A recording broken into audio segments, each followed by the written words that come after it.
10वीं और 12वीं के करीब 30 लाख छात्र बड़ी बेसब्री से और टकटकी लगाए बोर्ड परीक्षा की तारीखों के ऐलान का इंतजार कर रहे थे। देश के शिक्षा मंत्री रमेश पोखरियाल निशंक ठीक शाम 6 बजे सामने आए और बारी बारी से बोर्ड परीक्षा की तारीखों और तैयारियों का विस्तार से खुलासा किया। पिछले कई दिनों से छात्रों, अभिभावकों, स्कूल और प्रशासन के दिलो दिमाग में जारी सस्पेंस खत्म हो गया। 10वीं और 12वीं की लिखित परीक्षा 4 मई से शुरू होंगी और 15 जुलाई तक छात्रों के इम्तिहान के नतीजे भी आ जाएंगे, जहां 30 लाख छात्रों की मेहनत का फैसला होगा और भविष्य की दिशा तय होगी।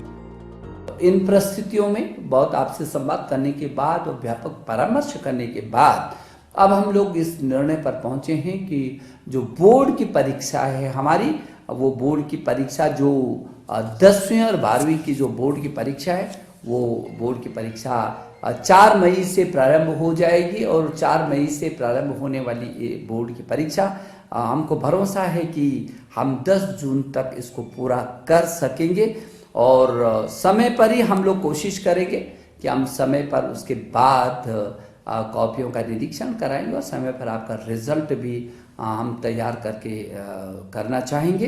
हिंदुस्तान की शैक्षणिक जो गतिविधियां हैं वो पूरी ताकत के साथ खड़ी रही हैं, चरमराई नहीं है। हाँ, कभी हमने पाठ्यक्रम को कम किया, लगातार हम शैक्षणिक कैलेंडर को जारी करते रहे, हम छात्रों से सीधा संवाद करते रहे, हम अभिभावकों से संवाद करते रहे, हम अध्यापकों से, अफसर से हम संवाद करते रहे और जो भी कठिनाई आई हमने मिल करके उसका समाधान किया। केंद्रीय शिक्षा मंत्री ने दावा किया कि न सिर्फ सरकार बोर्ड परीक्षा आयोजित करने के लिए पूरी तरह तैयार है, बल्कि परीक्षा देने वाले लाखों छात्रों की तैयारी भी नए तरीकों की मदद से पुख्ता है। 10वीं और 12वीं बोर्ड परीक्षाओं की तारीखों की घोषणा के बाद सीबीएसई बोर्ड की आधिकारिक वेबसाइट पर जल्द ही डेट शीट भी उपलब्ध हो जाएगी। हालांकि अभी मंत्रालय की ओर से ये नहीं बताया गया कि परीक्षा कितने सेंटर पर होगी। बात तो आप ये देख रहे हैं कि पूरे विश्व में जिस तरह से कोविड का सामना इंडिया ने किया है, नंबर 1, और दूसरी तरह से किस तरह का हमने ऑनलाइन एजुकेशन में जो ट्रांसफॉर्मेशन इमीडिएटली हम लेके आए हैं, ये अद्भुत है, दुनिया में कभी नहीं हुआ है ये।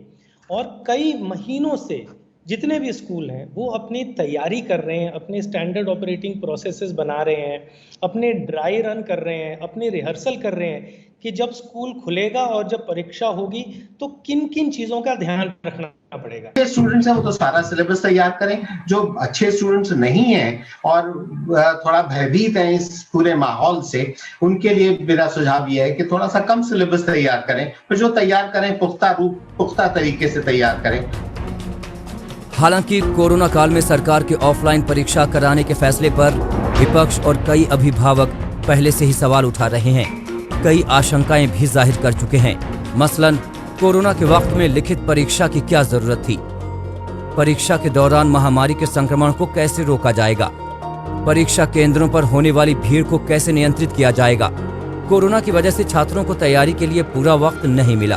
बोर्ड की परीक्षाओं को पूरे मई तक क्यों नहीं टाला गया?